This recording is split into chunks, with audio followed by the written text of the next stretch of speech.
Health sector बहुत ज्यादा improve. अब आपको पता है कि हेल्थ सेक्टर के इम्प्रूव होने की वजह से बहुत कम चाइल्ड मोर्टेलिटी होती है। पाकिस्तान का जो नंबर है चाइल्ड मोर्टेलिटी में, वो अभी भी it's one of the highest in world. Child mortality होती है जैसे ही एक माँ अपने बच्चे को पैदा करती है, तो उस टाइम पैदा करते हुए माँ बच्चे की जो डेथ होना है उसे क्या कहते हैं, चाइल्ड मोर्टेलिटी। और उसके बाद मेल न्यूट्रिशन होती है, 100 to 3 years उसको सही खाना नहीं मिलता, तो उसकी before developing an infant an adult, उससे पहले उसकी डेथ हो जाती है। तो ये चौथा गोल था कि reduce child mortality, improve maternal health, इसी तरह माँ की हेल्थ को बेहतर किया जाए। सिक्स था combat HIV, AIDS, malaria and other diseases.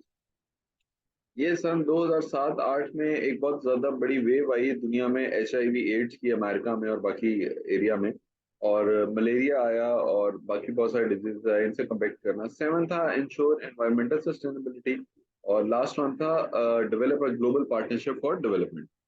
ठीक है, ये सर टॉपिक क्या है निशा? टॉपिक है हमारा millennium development goals and sustainable sustainable development goal, SDGs। आप सब 60 लोग सुने, सब इससे आशना होंगे कि क्या है।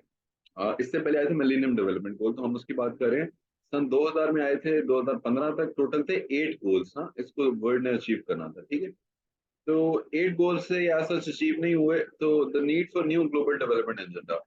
आखिर हमें क्यों जरूरत पड़ी कि हम MDGs से SDGs पे शिफ्ट हों? MDGs ने कुछ नहीं अचीव किया, उसकी वजह से हम SDGs पे गए। पहला था अनफिनिश्ड बिजनेस ऑफ MDGs।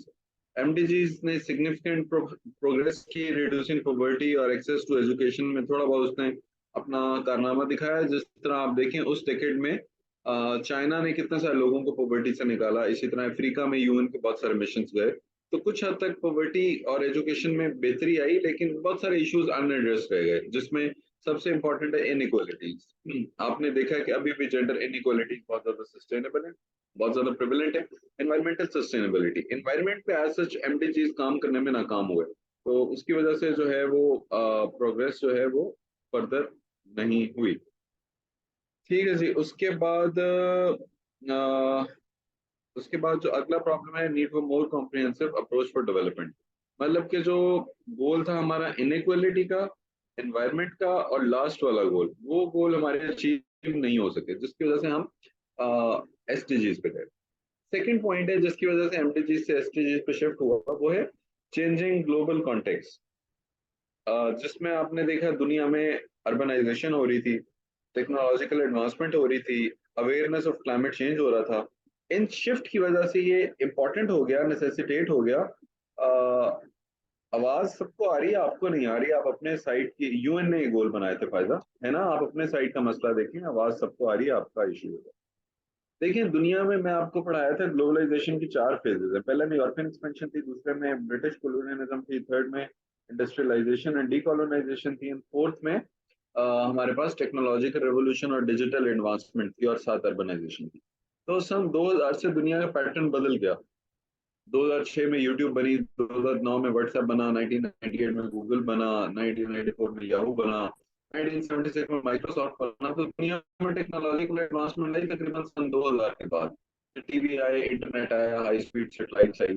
तो वो सारी की सारी एडवांसमेंट हो गई कि पहले अर्बनाइजेशन नहीं थी फिर आ गई, पहले टेक्नोलॉजी नहीं थी फिर आ गई, पहले इतना क्लाइमेट चेंज पे अवेयरनेस नहीं थी और फिर दोबारा वो आ गई। अर्बनाइजेशन तो भाई ये होता है कि जब आप रूरल एरिया से शहर की तरफ जाते हैं, मतलब आप देखें आज से 10-20 साल पहले लोग देहात में रहते थे, लेकिन अब लोग जो देहात से शहर में शिफ्ट होते हैं, तो उसे क्या कहते हैं, अर्बनाइजेशन। ठीक है जी। इसकी वजह से हमें जरूरत पड़ी कि यार ये MDGs अब पुराने हो गए हैं, तो हम MDGs से उठ के अब SDGs पे आते हैं। यूनिवर्सल रेलिवेंस, अनलाइक MDGs जिनका फोकस लो इनकम कंट्रीज पे था, the new agenda needed to be universal in nature, applicable to all countries. अब जो MDGs थे ना, उनका ज्यादा फोकस था गरीब मुल्क पे, जैसे पॉवर्टी की बात कर रहे थे, इनइक्वालिटी की, एजुकेशन पे, डेवलप्ड वर्ल्ड का काम था। SDG ने ये कहा कि यार हम गरीब की नहीं, हम अमीर मुल्कों की बात करेंगे। अमीर मुल्कों में जो इशू है हमारे पास क्लाइमेट चेंज का, हमारे पास सस्टेनेबल लिविंग का, हमारे पास क्लीन एनर्जी का, तो यूनिवर्सल रेलेवेंस ना होने की वजह से भी MDGs पुराने हो गए। हम SDGs को क्यों लाए? ताकि वो किसी एक स्पेसिफिक मुल्क के लिए ना हो, बल्कि पूरी दुनिया के लिए। कंसल्टिव प्रोसेस, कंसल्टिव प्रोसेस जो है एज सच, जिसमें government, civil society, academia, private sector as such उस हिसाब से इन्वॉल्व नहीं था एमडीजीज में, तो इस वजह से एसडीजीज में हम बेहतर करने के लिए उसे लेके आए। तो यहाँ मैंने 4 रीजंस दिए कि क्यों दुनिया को ये जरूरत पड़ी कि वो एमडीजीज से एसडीजीज पे शिफ्ट हो जाए। होप तो आपको क्लियर हो गया, इट्स वेरी इजी कॉन्सेप्ट। अब ये जो वर्ड है ना सस्टेनेबल, और ये मेरी बड़े दिल के करीब है ये वर्ड। देखें, सस्टेनेबल जो वर्ड है ना, सस्टेनेबल ये होता है कि आपकी जो सोर्सेज हैं वो फ्यूचर जनरेशंस के लिए हमेशा से कंटिन्यू रहें, एक्सटिंग्विश ना हो जाए। ठीक है, जिस तरह एक बच्चा है उसे आप 10,000 रुपये देते हैं, वो एंजॉय कर लेता है। आप उस बच्चे को 10,000 की तालीम देते हैं, 10,000 का बिजनेस देते हैं, तो that will stay with him for life. तो इसको कहते हैं सस्टेनेबल। तो सस्टेनेबल डेवलपमेंट क्या है? Development that meets need of present without compromising ability of future generation. यानी ऐसा काम जिससे आज का काम भी हो जाए और आने वाले जो फ्यूचर में जनरेशन हैं वो भी इफेक्ट ना हो। ठीक है, ये जो हम कहें जी पानी निकालते जाएं पानी निकालते जाएं, आज तो हमारा गुजारा हो जाएगा लेकिन फ्यूचर में आने वालों को क्या होगा? तो sustainable development is a development जिसमें आज भी आपका काम हो जाए और फ्यूचर में जो आने वाली जनरेशन हैं, फ्यूचर में जो आने वाला सिस्टम है, उस पे भी कॉम्प्रोमाइज ना हो। तो इसको हम क्या कहते हैं? Sustainable development. क्लियर हो गया? The globally accepted definition adopted 1987 world commission on environment. ये डेफिनेशन सर फरहान साहब नहीं दे रहे, ये कमीशन ने डेफिनेशन बनाई है कि what is sustainable development. Clear हो गया? अब हम आते हैं अपने मेन गोल्स पे। जो 17 गोल्स हैं, 169 टारगेट्स हैं, इनको आपने अच्छे तरीके से याद रखना है। ये जी 17 गोल्स हैं, यहाँ मैं डायग्राम में दिखाए हैं सारे। पहला है नो पॉवर्टी, इनको सबको बड़ी डिटेल में देखेंगे। हंगर है, good health and wellbeing, quality education, gender equality, clean water, affordable energy, decent work, industry innovation, reduce inequalities, sustainable communities, responsible consumption and production, climate action, life below water, life on land, peace, justice, strong institutions, partnership for future goals. ठीक है, 17 goals हैं। एक को एक एक गोल हम detail से देखेंगे। जिस तरह आप पाकिस्तान अफेयर पढ़ते हैं ना या पॉलिटिकल साइंस, तो आप कॉन्स्टिट्यूशन का रेफरेंस देते हैं। इसी तरह आप जब भी करंट अफेयर का पेपर अटेम्प्ट करेंगे ना, उसमें आपने लाजमी सस्टेनेबल डेवलपमेंट गोल का जिक्र करना। अगर आप बात करेंगे एजुकेशन की, तो आप एसटीजी नंबर 4 की डिस्कशन करेंगे। आप बात करेंगे खवातीन की तो 5 का यूज करेंगे। आप बात करेंगे पानी की तो 6 का यूज करेंगे। आप बात करेंगे क्लाइमेट की तो 13 यूज करेंगे। आप बात करेंगे ब्लू इकोनॉमी की तो आप 14 यूज करेंगे। आप बात करेंगे अमन की, इंसाफ की और इंस्टीट्यूशन इदारों की, तो आप सस्टेनेबल गोल नंबर 16 यूज करेंगे। तो दिस आर वेरी इंपॉर्टेंट, बड़ा इंपॉर्टेंट टॉपिक है, इस वजह से आज हम इसे पढ़। पहला जो सस्टेनेबल डेवलपमेंट गोल है वो कौन सा है जनाब? नो पॉवर्टी, कि बिल्कुल भी गुर्बत नहीं होगी। ग्लोबल पॉवर्टी रेट्स आपने देखा है। मैं इसमें आपको बताऊंगा कि क्या दुनिया ने इस पे प्रोग्रेस की है और स्टिल कौन कौन से चैलेंजेस हैं जो इस चीज को इम्पीड कर रहे हैं, जिसकी वजह से आज सच ग्रोथ नहीं हो पा रही। तो पहला जो हमारे पास है वो है प्रोग्रेस पॉवर्टी में। काफी हद तक पॉवर्टी कम हुई, काफी कंट्रीज ने सोशल प्रोग्राम्स दिए, पॉवर्टी टारगेट इंटरवेंशंस किए, जिसमें सबसे बड़ी मिसाल चाइना की है। इंडिया में पॉवर्टी लेवल कम हुए हैं, इसी तरह यूरोप में पॉवर्टी लेवल्स कम हुए हैं, साउथ अमेरिका में कम हुए हैं। चैलेंज क्या है? Income inequality persist in many regions and vulnerable population continue to face poverty. Challenge हमारे पास सर कोई ट्रैक नहीं कि याद। यार आयशा, ये ट्रैक नहीं, मैं अगर ट्रिक कहना चाह रही हूँ, लेकिन ट्रिक की जरूरत नहीं है ना। 17 गोल्स हैं, अगर आपका माइंड 17 गोल्स भी याद नहीं कर सकता तो आपके माइंड को बादाम खाने की जरूरत है। दुनिया में क्या क्या लोग याद कर लेते हैं, तो 17 लाइंस है ना, 17 लाइंस याद करना बहुत मुश्किल काम है। एक दफा याद करें, 2-3 दफा पेपर पे लिखें, याद हो जाएंगे। ट्रिक में भी कोई हो, लेकिन मैंने ना बनाया, ना पढ़ा, ना सोचा इस बारे में, क्योंकि सिंपल सी चीज है। अब पॉवर्टी में चैलेंज आपके सामने है कि पाकिस्तान 40%, और इसी तरह अफ्रीका में बहुत ज्यादा पॉवर्टी है, यमन में बहुत ज्यादा पॉवर्टी है, सीरिया में बहुत ज्यादा पॉवर्टी है, अफगानिस्तान में बहुत ज्यादा पॉवर्टी है।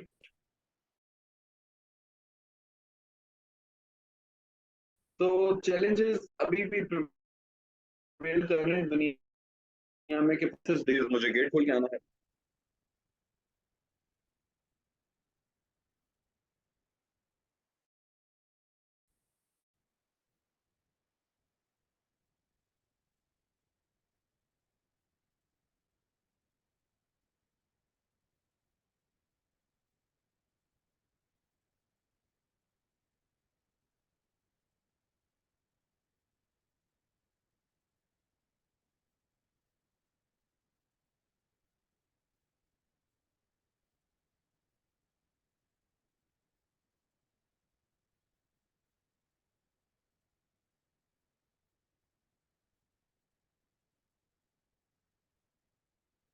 दूसरी तो पाकिस्तान में क्या चैलेंज है, पाकिस्तान कोविड आया और उसके बाद आपने देखा फ्लड्स आए और उसके बाद यूक्रेन रशिया वॉर हुई।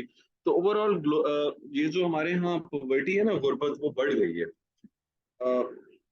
इस पे ना आपको एक शेर सुनाता हूँ कि वो गांव का एक ज़ईफ दहकन सड़क के बनने पे क्यों खफा था, जब उसके बच्चे जो शहर जाके कभी ना लौटे तो लोग समझे। जो हम पे गुजरे थे रंज सारे, जो खुद पे गुजरे तो लोग समझे। जब अपनी अपनी मोहब्बतों के अजाब झेले तो लोग समझे।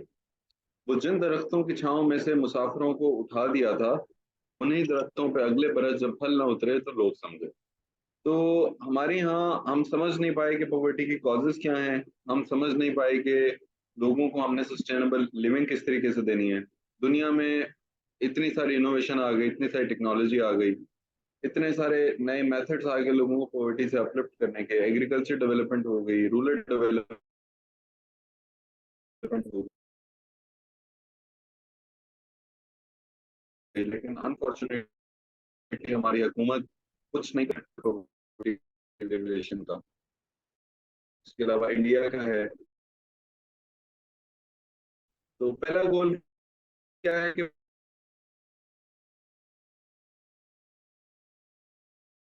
पॉवर्टी, नो पॉवर्टी से रिलेट करके सुनाते हैं। Sir really good question. देखिए, पॉवर्टी में जो सजेशन है ना, वो बड़ी इंपॉर्टेंट है। इस पे ना एक बंदा है, उसने स्टडी की, या मुझे ना याद नहीं आ रहा कौन सी स्टडी की। इस पे ना एक मॉडल है, आप ये गूगल पे लिखे, मैं आपको लिखवाता हूँ यहाँ से ना। मेरा माइंड, अगर मेरी मेमोरी मेरा साथ देती है। अ, एक चाइना का मॉडल में रजिस्टर में लिखा हुआ है, वो मैं यहाँ लिखना भूल गया। Leave model of property elevation by China. इसके काफी सारे सजेशंस हैं। ये देखो, चाइना का कोई भी मॉडल पढ़ोगे ना यार, वो इस तरह था। लीप के ना, एल से लीडरशिप, ई से एम्पावरमेंट, ए से मुझे भूल गया, और पी से था जॉइंट पार्टनरशिप के, इस तरीके से। तो वो एक चाइना का वो मॉडल था। और इंडियन ना एक था, उसे नोबेल प्राइज मिला था पॉवर्टी का मॉडल देने पे। Indian Nobel prize winner for work on poverty. हाँ, अभिजीत बनर्जी, इसकी एक पूरी स्टडी है। इसने ना ये देखा कि किस तरीके से ये बंदा है, अभिजीत बनर्जी तो नाम लिख देते हैं। इसने एक पूरा मॉडल दिया। MIT economist, honoured in Nobel prize for work their fighting poverty. ठीक है, ये क्या लिखा हुआ है? MIT professors Abhijit Banerjee and Esther Duflo honoured with 2019। इनकी एक प्रॉपर स्टडी थी। उसकी फाइंडिंग्स मैंने लिखी हुई है, लेकिन मुझे रजिस्टर में देखनी पड़ेंगी, तो मैं यहाँ पे लिख देता हूँ। आपको मैंने रास्ता बता दिया है, तो आप इस पे जाके ना सर्च कर लीजिएगा, ठीक है। यहाँ ये मैंने लिख दिया, फाइल आपको भेज दूंगा। तो एक मॉडल अभिजीत बनर्जी का है, जिस जो उसने पॉवर्टी एलिवेशन के लिए दिया। और उसके बाद अगला मॉडल जो है वो है जो आपको मैंने बताया, चाइना का लीफ मॉडल। और last but not the least, poverty sustain करती है ओवर द जनरेशंस। जब आपको पता चलता है कि आपका बाप भी मांगता था, आप भी मांगोगे, तो आप जब तक पॉवर्टी को इन जनरेशंस खत्म नहीं करोगे, तब तक पॉवर्टी खत्म नहीं होगी। ठीक है, आपने लोगों को एम्पावर करना है, उनके माइंडसेट को तब्दील करना है। That is more important. For that, what is important is you should not give money to the beggar, you should enable them to become self sustainable. उसमें आपने एक वीडियो देखी हो कि फेसबुक पे एक बंदा ट्रेन में ना कहता, भैया 10 रुपए दे दो, 10 रुपए दे दो। उसने कहा, मैं तुम्हें 200 रुपए दूंगा, लेकिन 200 रुपए की तुमने अखबार लेने हैं। उसने उस फकीर को 200 रुपए दिए, उसने अखबार लिया, उसने अखबार बेचा, उसने उससे खरीदा। सो अ साइकिल स्टार्टेड, जिसमें वो अखबार लेता था, बेचता था, नहीं, started to earn. So the best model for poverty elevation is empowerment of people, and letting them know that this vicious cycle of poverty will lead you into the darkness of the life. You have to stand up for yourself, and you have to do a business, and you have to choose a sustainable model rather than begging, which is a rather easier option. तो ये तीन चार solutions हैं, सब आपके कहने पे मैंने बता दिए, ठीक है। सेकंड गोल है zero hunger. Apologies for what's the topic. Dua, the topic is MDGs, Millennium Development Goal and Sustainable Development Goals. Millennium Development Goals 8 हैं और Sustainable Development Goal है 17। तो हमने फर्स्ट पढ़ा है नो पॉवर्टी, सेकंड पढ़े हैं जीरो हंगर। जीरो हंगर का ये कि कोई भूखा ना सोए। हंगर रेट्स ओवरऑल थोड़े बहुत डिक्रीज हुए हैं। कोशिशें हुई हैं फूड सिक्योरिटी को इम्प्रूव करने के लिए, एग्रीकल्चर प्रोडक्टिविटी के लिए बड़ा काम हुआ है, लेकिन स्टिल एक चैलेंज है। आप अफ्रीका में जाते हैं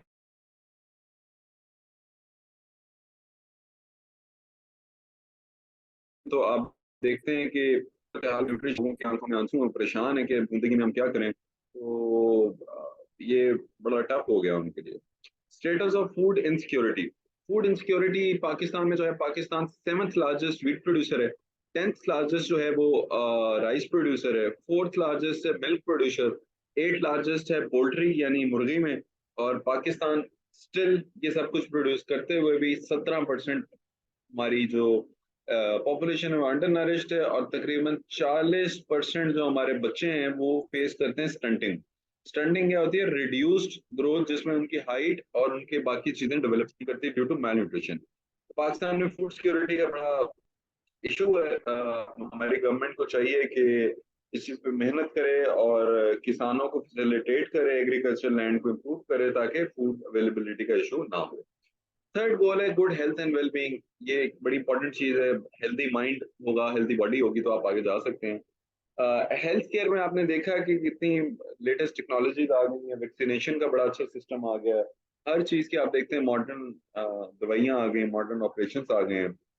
बट चैलेंज ये है कि हेल्थ इनक्वालिटीज परसिस्ट। एक जो गरीब आदमी है उसका ऑपरेशन नहीं होता, वो परेशान होता है। कोविड 19 पेंडेमिक ने ग्लोबल हेल्थ सिस्टम की वल्नरेबिलिटीज को ओवरशैडो कॉन्स्पिकुअस कर दिया है, जिसमें आप देख रहे हैं मोर्टेलिटी रेट ऑफ वुमेन और चिल्ड्रन भी स्टिल दुनिया में बहुत हाई है, खासतौर पर पाकिस्तान में। और ग्लोबल हेल्थ में हम कहते थे हम ये टेक्नोलॉजी ले आए, वो टेक्नोलॉजी ले आए, लेकिन कोरोना ने लाखों करोड़ों लोगों को मारा। तो आपकी वो जो टेक्नोलॉजी है वो किसी काम नहीं आई। तो ये भी चैलेंज है जिसमें हमने अपनी हेल्थ को मजीद डेवलप करना है। ये है जी, इकरा बिस्मि रब्बिकल लजी खलक। क्वालिटी एजुकेशन पढ़ना हर मुसलमान मर्द और औरत पे फर्ज है। Enrolment primary and secondary education improve हुई है। दुनिया में ग्लोबल लिटरेसी रेट 75% तक पहुंच गया है। पाकिस्तान में जो लिटरेसी रेट है वो 63%। और 22 मिलियन बच्चे जो हैं वो स्कूल से बाहर हैं। इस पे एक शायर कहता है कि शायर क्या कहता है कि, एक सेकंड यार मुझे सोचने दो। अ, मुझे शायर की बात याद नहीं आ रही, तो फिर जब याद है कि मैं सुनाऊंगा। ठीक है, तो क्वालिटी एजुकेशन बहुत इंपॉर्टेंट है, लेकिन पाकिस्तान में अनफॉर्चुनेटली क्रैमिंग का कल्चर है। पाकिस्तान में कल्चर है रटा मारने का, पाकिस्तान में कल्चर है डिजिटल इलिटरेसी का, पाकिस्तान में कल्चर है टीचर्स की छुट्टियां करने का। तो पाकिस्तान में एजुकेशन के रिलेटेड जितने प्रॉब्लम्स हैं वो आप जानते हैं, और हमारा कोशिश ये है कि हम इस एजुकेशन के बैरियर को खत्म करें, और हम आपको सीएसएस में आके ऐसी क्वालिटी एजुकेशन दें कि आप खुश हो जाएं कि कहीं ना कहीं तो हमें अच्छे उस्ताद मिल रहे हैं जो हमारी इंटेलेक्चुअल कैपेबिलिटीज को बढ़ा रहे हैं। पाकिस्तान में आपको पता है इंफ्रास्ट्रक्चर भी नहीं है। एजुकेशन तीन टाइप्स की है, मदरसा एजुकेशन है, और उसके बाद सेकंड पे मिडिल इनकम एजुकेशन है जो गवर्नमेंट स्कूल है, और थर्ड पे प्राइवेट स्कूल। तो एजुकेशन में सेट्रिफिकेशन है, अमीर का बच्चा बिकन हाउस में जा रहा है, गरीब का बच्चा जो है वो सरकारी स्कूल में जा रहा है, मौलवी का बच्चा मदरसे में जा रहा है। तो ये एजुकेशन सेट्रिफिकेशन आ रही है। और एजुकेशनल एक्सेस, जो लड़कियां हैं उनको स्कूल जाने के लिए स्कूल दूर हैं, ट्रांसपोर्ट का इशू है, हरासमेंट का इशू है, हाई ड्रॉप आउट है, पॉवर्टी है, ये सारे मसले मसाइल हैं सर। ये फिगर चाहिए होते रहते हैं, हाँ फिगर चाहिए होते हैं, आमीन।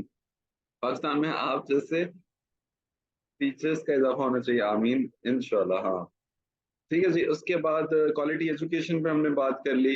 हार्डली हमारी जो जीडीपी है उसका 1.77% जो है वो एजुकेशन पे स्पेंड होता है, विच इज वेरी लेस। और यहाँ पे पाकिस्तान की रैंकिंग कितनी है? 125 out of 130 countries. So this is very alarming situation for Pakistan. Education पे हम जितने भी बात करें वो कम है। हमारे यहाँ एजुकेशन का सिस्टम जो है वो बहुत ज्यादा डिलेपिटेटेड है। उसके बाद फिफ्थ जो है वो आप खवातीन की बात है। खवातीन का स्टेटस, जेंडर इक्वलिटी, उसमें हम प्रोग्रेस देखते हैं क्या हुई है। प्रोग्रेस ये हुई है कि वुमेन रिप्रेजेंटेशन थोड़ी सी बढ़ी है, एफर्ट्स मेड हुई हैं कम्बैट जेंडर बेस्ड वायलेंस। इसमें ना आप अगर ट्विटर यूज करते हैं, ट्विटर पे एक पेज है global statistics, global statistics on Twitter. इसमें आप पढ़े ना, दुनिया का ऐसा जो मुल्क, पता नहीं, देखते हैं, मैं फ्री हो जाऊँ। ग्लोबल, यार वर्ड इंडेक्स है या इसी तरह का चैनल, मुझे याद नहीं आ रहा, रुको मैं आपको देख के बताता हूँ। एक सेकंड मुझे दीजिएगा। ये बड़ा इंपॉर्टेंट चैनल है, इसे आप फॉलो करें। इस पे ना आपको सारी लेटेस्ट वो मिलेगी। और वर्ड ऑफ स्टैटिस्टिक्स, हाँ word of statistics, word of statistics Twitter, ठीक है, ये अकाउंट है, इसे आप फॉलो करें ना, तो इसमें सारी रैंकिंग्स आएंगी बड़ी फिट फिट ना। इसमें ना ये आपको बताएंगे दुनिया में जो फीमेल रिप्रेजेंटेशन है उसमें पार्लियामेंट में, वो सबसे ज्यादा किधर है, वो सबसे ज्यादा है रवांडा में। देखो ये मैंने अभी खोल लिया है इसको, इसमें मैं आपको लेटेस्ट की ट्वीट दिखाता हूँ। इसके लिए आई गेस हमें, ये आप एक दफा देखोगे ना, डाइवोर्स रेट देखो, इंडिया में सबसे कम है डाइवोर्स रेट, पाकिस्तान में कितना है डाइवोर्स रेट, अभी देख लेते हैं। पाकिस्तान में भी कम ही होगा मेरा ख्याल, पाकिस्तान का नहीं दिखा हुआ है। ये ना बड़ा फिट पेज है, गूगल सीईओ आ गया, एक सेकंड यहाँ पे अभी आ जाएगा। ये ना बड़े अथेंटिक इन्होंने स्टैट्स दिए होते हैं, world richest people, current population, birth today, आज कितनी बर्थ हुई, 1,24,000, डाइवोर्स रेट आ गया। उसके बाद पॉपुलर लीडर आ गया, पीसफुल कंट्रीज आ गया, first name Mohammad, first name है 1,33,000 लोगों का जिसमें मेरा नाम है। मिलिट्री रैंकिंग आ गई, चीपेस्ट कंट्रीज में नंबर वन पाकिस्तान है, इनको बोलो पाकिस्तान में आके रहो फिर देखते हैं। Who is the best actor, first product Sony का, फर्स्ट प्रोडक्ट नोकिया का, फर्स्ट प्रोडक्ट 100 यूनिवर्सिटीज, तो इसमें ना ये सारी रैंकिंग आ जाती है। तो इस टाइम जो पार्लियामेंट में रिप्रेजेंटेशन है ना दुनिया में सबसे ज्यादा किस मुल्क में है? रवांडा में। और सबसे कम मैं पढ़ रहा था यमन में है। यमन में हार्डली 1% है और यूएई में 7% है, मतलब ये लोएस्ट है। पाकिस्तान में वुमेन रिप्रेजेंटेशन पता कितनी है असेंबली में, है 20%, 19 to 20%, और दुनिया में सबसे ज्यादा किधर है? रवांडा में। इसके अलावा जेंडर पे रैंकिंग आपको पता होना चाहिए, पाकिस्तान की रैंकिंग है जेंडर इक्वलिटी में वर्ल्ड इकोनॉमिक फोरम के मुताबिक 151 आउट ऑफ 153। हमसे नीचे या ऊपर जो भी मुल्क हैं, इसमें दो मुल्क हैं सिर्फ, एक है अफगानिस्तान और एक है यमन। तो ऑब्वियसली हम खवातीन के लिए एनफ एफर्ट्स नहीं कर रहे। यहाँ पे ना मैंने आप दो आर्टिकल्स का लिंक लगाया जो वुमेन के बारे में बहुत सारी बातें कर रही हैं, और बहुत सारी इसमें डिटेल्स हैं। Pakistan women journey of achievement, Pakistan में खवातीन ने क्या क्या अचीवमेंट की हैं, climate through gender lens, climate change का स्पेसिफिकली फीमेल्स पे क्या इम्पैक्ट होगा, वुमेन इन द लॉ, कौन कौन से लॉज हैं जो वुमेन को प्रोटेक्ट करेंगे, तो ये आप पढ़ेंगे तो इससे आपको आइडिया हो जाएगा कि पाकिस्तान में जेंडर इक्वलिटी का क्या स्टेटस है। क्लियर हो गया? जेंडर इक्वलिटी के बारे में यही इंपॉर्टेंट चीजें हैं जो कि आपको पता होनी चाहिए। Clean water and sanitation, access to clean water and sanitation facilitation has improved in many ways. Some regions still lack access to safe drinking water and adequate sanitation. पानी का जो मसला है ना पाकिस्तान का सबसे बड़ा मसला है, बट स्टिल सबसे कम डिस्कस मसला है। आप देखो कि आप हर चीज के बगैर जिंदा रह सकते हो, लेकिन आप पानी के बगैर जिंदा नहीं रह सकते। खाने के बगैर आप 3-4 दिन रह सकते हो, पानी ऐसी चीज है जिसके बगैर एक दिन रहना मुश्किल है। उसके अलावा आपने हाथ धोने हैं, नहाना है, पानी एक ऐसी चीज है जिस पे कॉम्प्रोमाइज है ही नहीं। और पाकिस्तान का इस टाइम सबसे बड़ा मसला है पानी का, और ऑब्वियसली सबसे इग्नोर्ड मसला है, उसे हम मसला समझते हैं। तो इस पर मेरा एक लेक्चर है रिकॉर्डेड जिसमें मैंने एक्सपोर्ट्स, एग्रीकल्चर और साथ मैंने पानी के इशू को फुल डिटेल में डिस्क्राइब किया है। तो एसटीजी नंबर 6 हमें किसके बारे में बता रहे हैं, पानी के बारे में। एक्सेस टू क्लीन वाटर, काफी हद तक आप देखो कनाडा में जाओ, सिंगापुर में जाओ, ऑस्ट्रेलिया में जाओ, वाटर रिसाइकलिंग का प्रोसेस बहुत अच्छा है। ओवरऑल वाटर का सिस्टम बड़ा बेहतरीन है। लेकिन unfortunately in our country Pakistan में पानी का बहुत बड़ा इशू है। पाकिस्तान में देखो आप ड्रिंकिंग वाटर का इतना इशू है जिससे हेल्थ इश्यूज हो रहे हैं। आईएमएफ ने रैंक किया पाकिस्तान को third most water stressed country. और जो हमारा इंडस रिवर है जो हमें 95% पानी दे रहा है वो आने वाले वक्तों में ड्राई होने लगा है। और पाकिस्तान की वाटर स्टोरेज कैपेसिटी सिर्फ है 13 मिलियन एकड़ फीट। हम पानी को स्टोर कर सकते हैं 30 दिनों के लिए। और इंडिया 170 दिनों के लिए, इजिप्ट 700 दिनों के लिए, और वर्ल्ड एवरेज कितनी है 120 डेज। तो हम पानी के बारे में ऑब्वियसली बहुत ज्यादा पीछे हैं। पाकिस्तान में पर कैपिटा वाटर अवेलेबिलिटी तकरीबन 1,000 क्यूबिक मीटर है, और ग्लोबल एवरेजेस 7,500 क्यूबिक। ठीक है, तो इंडिया की 1,500 है, चाहे बांग्लादेश की 2,300 है, जिनकी आबादियां भी बहुत ज्यादा हैं, और जो हमसे हमारे हिस्सा थे ना इंडिया ऑब्वियसली। इस पे मैंने आर्टिकल लगाया था लूमिंग वाटर क्राइसिस और ये वाटर प्रॉब्लम के बारे में। देखिए जो मैं आर्टिकल लगाता हूँ ना, एक बंदा होता है वो आपको टेबल पे बिठाता है और आपके सामने मछली रख देता है, आपको मछली खिलाना सिखा देता है। 5 दिन आपको मछली खिलाता है, छठे दिन आपको भूख लगती है, तो आपको पता ही नहीं है मछली का शिकार किस तरह करना है। तो मैं आपको मछली पकड़ना भी सिखाऊंगा, मछली का शिकार करना, मछली खाना भी।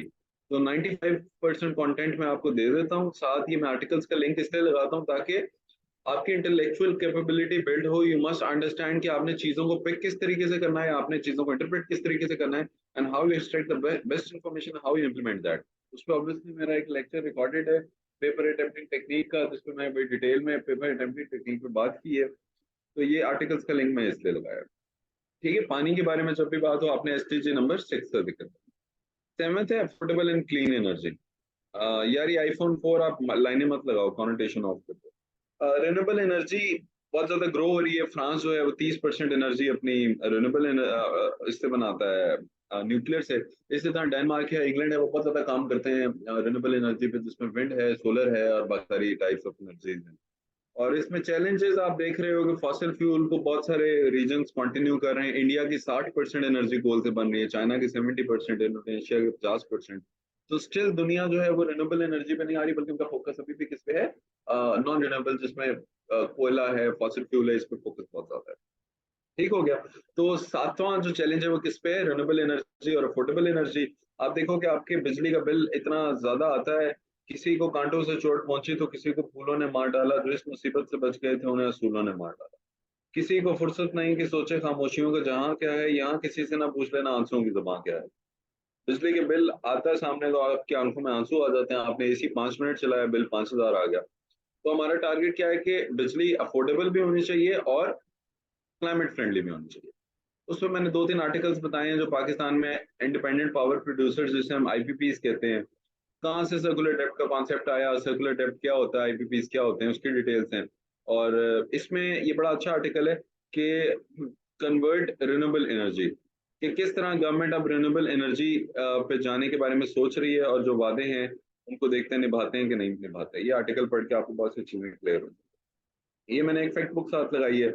एनर्जी इनिशिएटिव्स, गवर्नमेंट ने 10% थर्ड कोल को इंपोर्ट किया है। अप्रूवल ऑफ फ्रेमवर्क, जिसमें हम सोलर इनिशिएटिव्स को बूस्ट करेंगे, सोलर PV सेल्स होंगे। मेजर कंज्यूमर्स पेट्रोलियम के ट्रांसपोर्ट और पावर सेक्टर हैं, दिस सेक्टर्स में 89% डिमांड है। और न्यूक्लियर पावर प्लांट हमारे पास कितने हैं, उसकी इंस्टॉल कैपेसिटी है 3,500 मेगावाट। और electricity supply to national grid during, ये यूनिट्स में आएगी। इसका थोड़ा सा एनालिसिस आ जाएगा। सर कौन कौन से चैनल फॉलो करने हैं, वर्ड ऑफ स्टैटिस्टिक्स मारिया। और रिसेंटली सारा हैंडल स्टार्टेड जेंडर पर become a district board.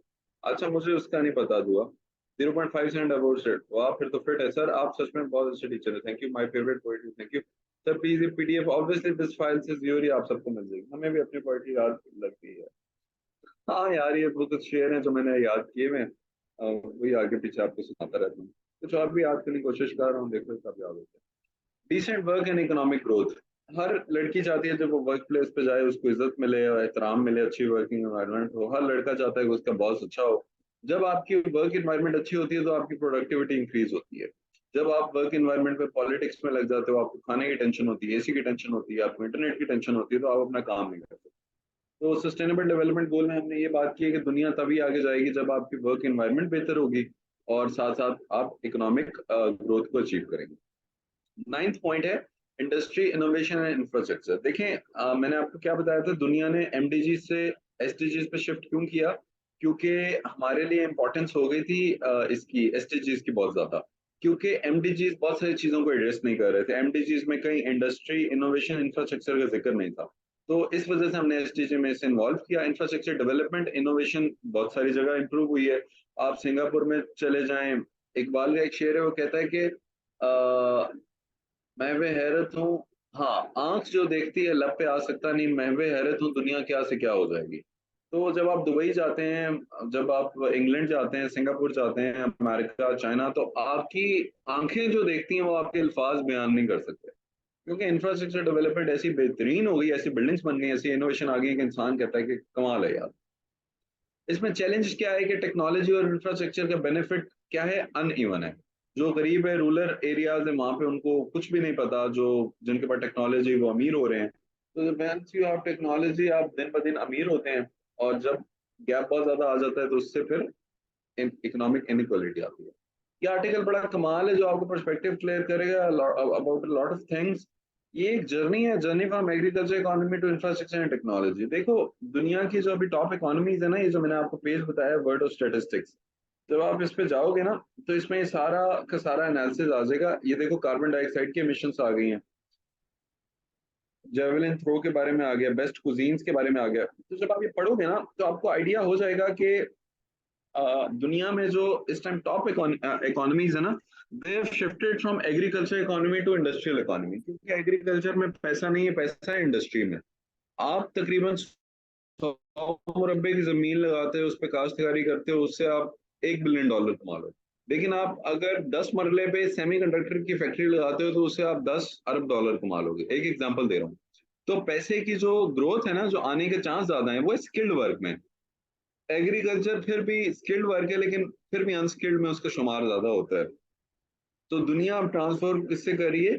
Agriculture से इंडस्ट्री में। लेकिन हम अभी कहते हैं पाकिस्तान की ज़राअत को, नो डाउट ज़राअत इज वेरी इंपॉर्टेंट, लेकिन आपको जो पैसा बना के देगी, जैसे चाइना बना रहा है पैसा, वो इंडस्ट्री और इनोवेशन से बना रहा है। तो SDG 9 बात करता है कि आपने इंडस्ट्री, इनोवेशन और इंफ्रास्ट्रक्चर की तरफ किस तरीके से जाना। 10th जो गोल है वो बात कर रहा है रिड्यूस्ड इनइक्वालिटी। पूरी दुनिया में इनइक्वालिटीज कम होनी चाहिए। इनकम इनइक्वालिटीज के बारे में कुछ एफर्ट्स हो रही हैं, लेकिन ओवरऑल आप देखें कि डिस्पैरिटीज हैं। दुनिया के जो टॉप 1% अमीर लोग हैं, उनके पास दुनिया की 30-40% वेल्थ है। और जो गरीब 50% है, उनके पास दुनिया की हार्डली 5% वेल्थ है। तो ये आप देखें, एलन मस्क वगैरह और मार्क जकरबर्ग, ये उनकी वेल्थ में एक्सपोनेंशियल इंक्रीज हो रहा है, और गरीब जो है वो गरीब से गरीब तर हो रहा है। 11th है सस्टेनेबल सिटीज एंड कम्युनिटीज। जब आप किसी शहर में आते हैं तो आपको धुआं नजर आता है, गर्द गुबार नजर आता है, आप बड़े परेशान होते हैं। Urbanization has led to increased access to services but also environmental challenges. Urbanization का कुछ ना कुछ फायदा है, शहर में कंपटीशन बढ़ता है, नए मौके खुलते हैं, नई एम्प्लॉयमेंट जनरेशन होती है, आपको फन मिलता है, आपको एंटरटेनमेंट मिलता है। लेकिन जब शहर बहुत ज्यादा डेवलप होते हैं, ओवर पॉपुलेशन होती है, क्राइम रेट बढ़ता है, खाने की प्राइसेस बढ़ती हैं, क्लाइमेट पे इफेक्ट होता है, ट्रैफिक जैम्स होते हैं। मतलब एक बंदा किसी गांव में रहता है और वो लाहौर या इस्लामाबाद में आएगा या कराची में, तो उसे एक फील डिफरेंस फील होगा ना। क्योंकि वो जो रैपिड अर्बनाइजेशन है, उससे एक बहुत एब्रप्ट चेंज आता है सिटी लाइफ में ना। तो इसमें हमने, हमारा गोल क्या है कि जो सिटीज हैं उनको सस्टेनेबल बनाना है। कि इतना ना हो कि पूरे दुनिया के लोग उठ के शहरों में आ जाएं, और शहरों में इतनी आबादी हो जाए कि जिस तरह कराची का मॉडल देख लो, अर्बन स्लम मॉडल है ना। हर बंदा उठ के सिंध का कराची जाता है, कराची में क्राइम रेट बढ़ जाता है। अब लाहौर में देख लो, आपको साफ फिजा नहीं मिलती। आप जब जाते हो गाड़ी पे, आपको रास्ता नहीं मिलता। आप खाना खाने जाते हो तो आपको बकरे की जगह पता नहीं कुछ और खाना पड़ता है। क्यों? जब इतनी ज्यादा पॉपुलेशन बढ़ेगी, चीजों की डिमांड ज्यादा होगी। आपको लाहौर शहर में अगर 3 करोड़ लोग रहते हैं, तो उन्हें प्योर मिल्क प्रोवाइड करना इट सेल्फ ए चैलेंज। तो क्या होगा कि 2 नंबर दूध आएगा। तो ये सारी चीजों को हमने लेके चलना है कि सिटीज को sustainable banana. Responsible consumption and production. आप रेस्टोरेंट पे जाते हैं, 2 बंदे खाना आप ऑर्डर कर लेते हैं, 4 बंदों का बाकी खाना जाया जाता है। तो हमने कंजम्पशन और प्रोडक्शन को रिस्पॉन्सिबल करना है, जिसमें हमारी एग्रीकल्चर प्रोडक्टिविटी और फूड वेस्टेज नहीं होनी चाहिए। और जो वेस्ट है उसको हमने रिसाइकिल करना है। क्लाइमेट एक्शन, ये बड़ा इंपॉर्टेंट है। Awareness and international cooperation climate change पे बहुत ज्यादा बड़ी है। आप देखो, ये COP26 समिट होता है, COP27 हुआ शर्म शेख में, COP28 अभी नवंबर में अगले महीने होगा UAE में, दुबई में। तो क्लाइमेट पे पूरी दुनिया बैठ रही है। This is the progress. और चैलेंज क्या है कि आप देखो कि पाकिस्तान में किस तरीके से बारिशें आ रही हैं, पाकिस्तान में किस हिसाब से जो है परेशानियां आ रही हैं। शायर कहता है कि गुजरी हुई जिंदगी को कभी याद ना कर, तकदीर में जो नहीं उसकी फरियाद ना कर, जो होना है वो होकर ही रहेगा, आने वाली कल की फिक्र में आज की हंसी बर्बाद ना कर। तो जो वक्त गुजर गया गुजर गया। पाकिस्तान की गवर्नमेंट को चाहिए कि आने वाले वक्त की प्लानिंग करे, कि आने वाले वक्त में हम किस तरह क्लाइमेट सस्टेनेबल हो सकते। क्लाइमेट की वजह से, इस पे मेरा बड़ा डिटेल लेक्चर है क्लाइमेट चेंज पे, जिसमें मैंने बात की है कि क्लाइमेट चेंज की वजह से पाकिस्तान को ह्यूमन डेवलपमेंट में नुकसान है, पाकिस्तान को हेल्थ में नुकसान है, पाकिस्तान को एजुकेशन में नुकसान है, वाटर का प्रॉब्लम होगा, एग्रीकल्चर का प्रॉब्लम होगा। वो बहुत डिटेल टॉपिक है, जिसमें लेना मुझे। लाइफ बिलो वाटर, ये जो मेरीन लाइफ है, जो समंदर के अंदर अल्लाह ताला ने इतनी सारी मछलियां और इतने सारे जानवर बनाए हैं, जिन्हें कोरल रीफ कहते हैं, उनकी कंजर्वेशन पे थोड़ा बहुत काम हुआ है, लेकिन overall fishing, over fishing, pollution और ये जो सारा हमारा गंदा सीवरेज का पानी होता है उसे समंदर में फेंक देते हैं, जिसकी वजह से मेरीन लाइफ डिस्टर्ब होती है। तो एसटीजी गोल नंबर 14 क्या कहता है कि जो समंदर के नीचे, पानी के नीचे जो जिंदगी है ना, उसे भी प्रोटेक्ट करना। एसटीजी 15 क्या कहता है, लाइफ ऑन लैंड, कि जो जमीन पे जिंदगी है वो अच्छी होनी चाहिए, आपने हर इंसान का ख्याल रखना है और कंजर्वेशन एफर्ट्स करनी है। ओवरऑल आप देखो चैलेंज इसका ये है कि डिफॉरेस्टेशन है, लैंड डिग्रेडेशन है और लॉस ऑफ बायोडाइवर्सिटी परसिस्ट है। पाकिस्तान में जो फॉरेस्ट कवर है ना वो है 4.8% और ग्लोबल रिक्वायर्ड है 25%। आप में से जितने लोग मुझे सुन रहे हैं, आप ये बताएं दुनिया में सबसे ज्यादा फॉरेस्ट कवर किस मुल्क में? किसी को पता है तो बताओ। दुनिया में फॉरेस्ट कवर सबसे ज्यादा किस मुल्क में?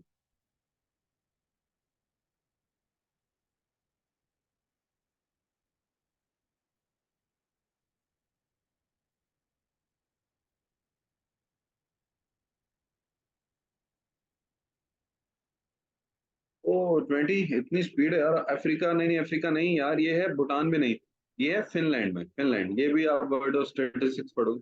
सर इनके अलावा बता दें, अच्छा आपके सवाल कोई है ना? Thank you, thank you.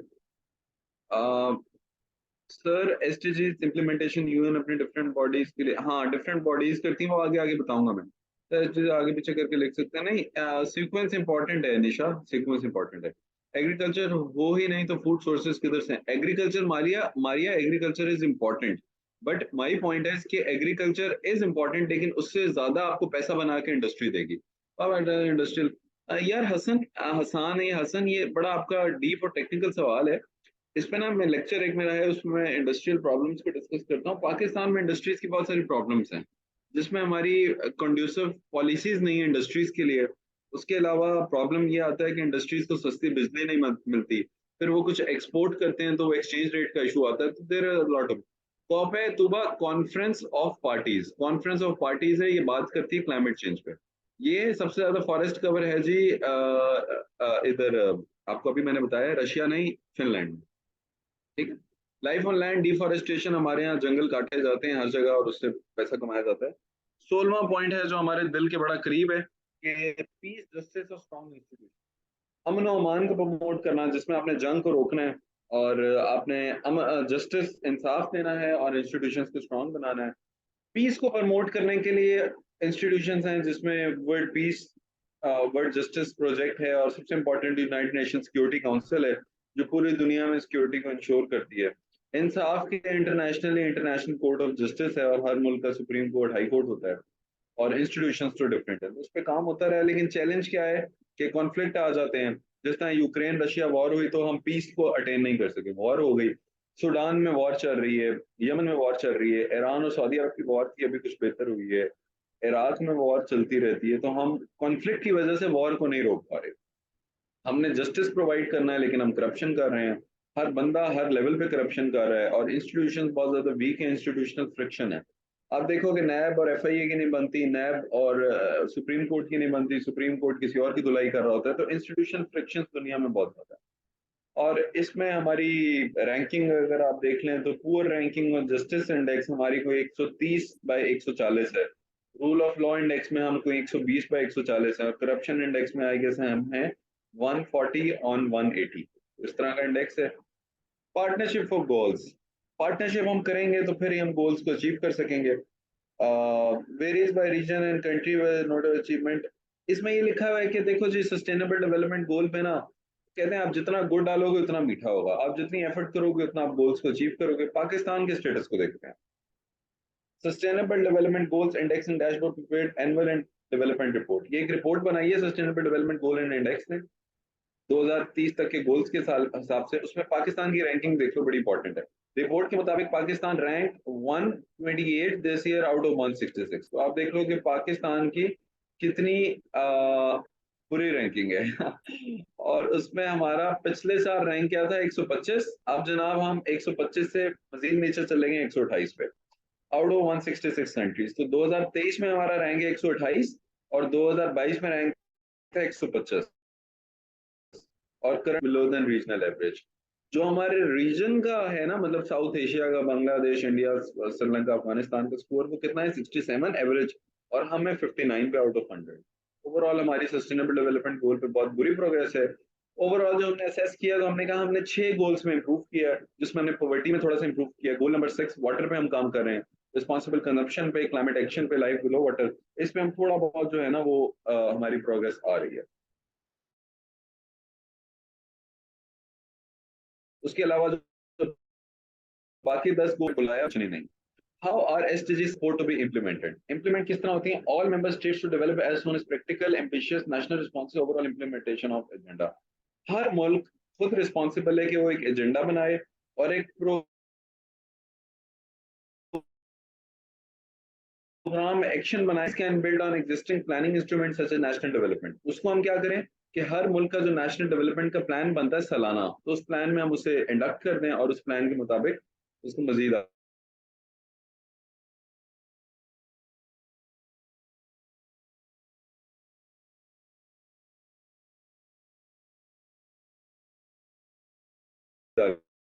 लेके चलें।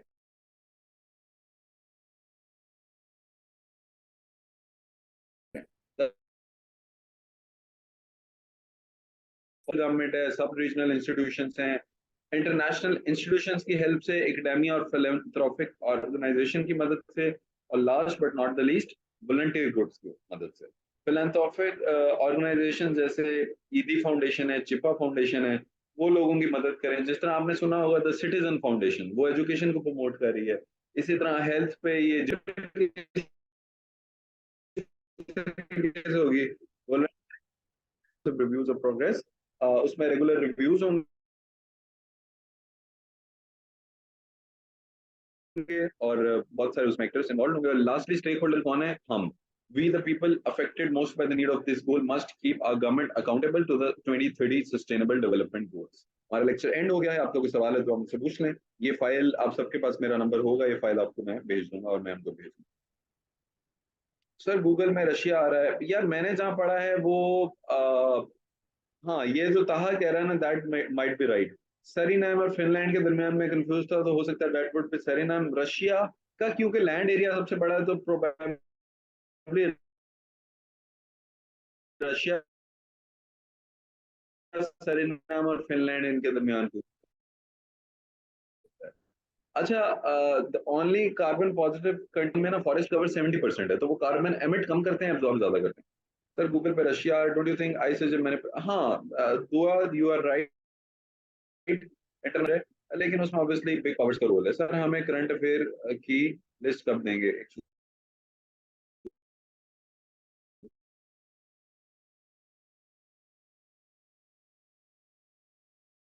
करंट अफेयर की लिस्ट तो मैं दी हुई है ना, जो मैंने 20 सवाल बताए हैं कि 20 सवाल आप कर लें, तो उसमें स्पेशल सीएसएस में कुछ सवाल आ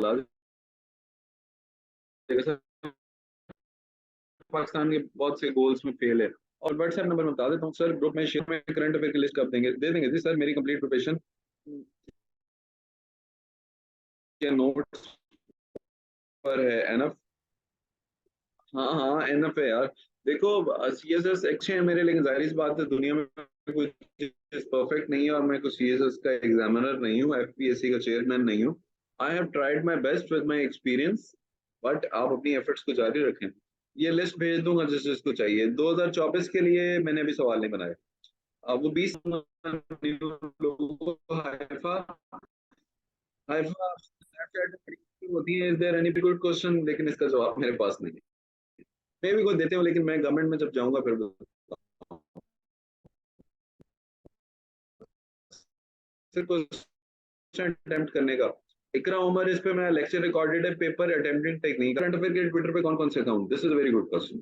ट्विटर पे आपके सामने जो अकाउंट है फॉलो कर दें, word of statistics, global index, Elon Musk का अकाउंट फॉलो कर दें। हाँ, उसके अलावा आईजी पंजाब, केपीके का आईजी, सारे आईजीज को, सारे चीफ सेक्रेटरीज को, उससे आपको पता चलेगा लोकल डेवलपमेंट क्या हो रही है। उसके बाद ये हामिद मीर हो गया जो आपके ऑथर्स हैं। फिर उसके अलावा वर्ल्ड इकोनॉमिक फोरम हो गया, जजीरा हो गया, जो जो अच्छे चैनल्स हैं ना, जो जो काम की चीजें, उन्हें फॉलो करते हैं। Lenovo, thank you sir. मुझे भी okay okay okay Samsung list में ग्रुप सेंड कर दें। या वो मैंने सबको सेंड की हुई है, नंबर मैं अपना यहाँ पे लिख देता हूँ। यार नंबर मैं आजकल इस वजह से नहीं लिखता क्योंकि बहुत ज्यादा स्टूडेंट्स हो गए हैं, मेरे लिए भी हैंडल करना मुश्किल हो गया है। ये फाइल सेव करके मैं आपको भेज दूंगा, नंबर स्क्रीन पे आ रहा है आपके सामने, स्क्रीनशॉट ले ले वरना फाइल आपको आ जाएगी। तो इंशाल्लाह फिर जो चीजें वो हम डिस्कस कर लेंगे, फाइल मैं आप लोगों को फॉरवर्ड कर देता हूँ, आप इसे पढ़ें, दिल लगा के मेहनत करें, एंजॉय करें, खुश रहें, आबाद रहें। और सेंट पैसिफिक का लेक्चर चाहिए ओके फातिमा, मुझे मैसेज कर दीजिएगा आपको रिकॉर्डिंग और जो लेक्चर है वर्ड फॉर्मेट में, वो दोनों आपको भेज। ठीक है, और कोई सवाल है तो बताएं। Bye sir, sir paper technique के हवाले से लेक्चर। ओके यार, मुझे ग्रुप ग्रुप में एक में मैंने सेंड किया, बाकी में मैं कर देता। चलें ठीक है, let's call it a day, और फिर बाद में बातें करेंगे। ये लेक्चर मैं आपको भेज देता हूँ, आप सब लोग भी जा रहे हैं। Okay okay. अभी रुमैसा ही मैंने शेर कम सुनाए हैं, मैं तो इतने शेर सुनाता हूँ, मुझे बहुत सारे याद हैं। तो एक आपको लास्ट सुनाता जाता हूँ, जितने लोग हैं, बाकी तो चले गए। अभी कितने लोग हैं? 65 लोग हैं। मंजिल से आगे बढ़कर मंजिल तलाश कर, मिल जाए तुझको दरिया तो समंदर तलाश कर। हर पत्थर से टूट जाता है शीशा, फिर वो शीशा तलाश कर जिससे, फिर पत्थर ही टूट जाए वो शीशा तलाश कर। सजदों से तेरे क्या हुआ सदियां गुजर गई, सजदों से तेरे क्या हुआ सदियां गुजर गई, तकदीर तेरी बदल दे वो सजदा तलाश कर। तो ऐसा सजदा तलाश करें जो आपकी तकदीर को बदल दे। ठीक है जी। वाह वाह वाह, ओके वाह वाह, बहुत हो गई, let's call it a day. अल्लाह हाफिज़, अपना ख्याल रखें, बाय बाय।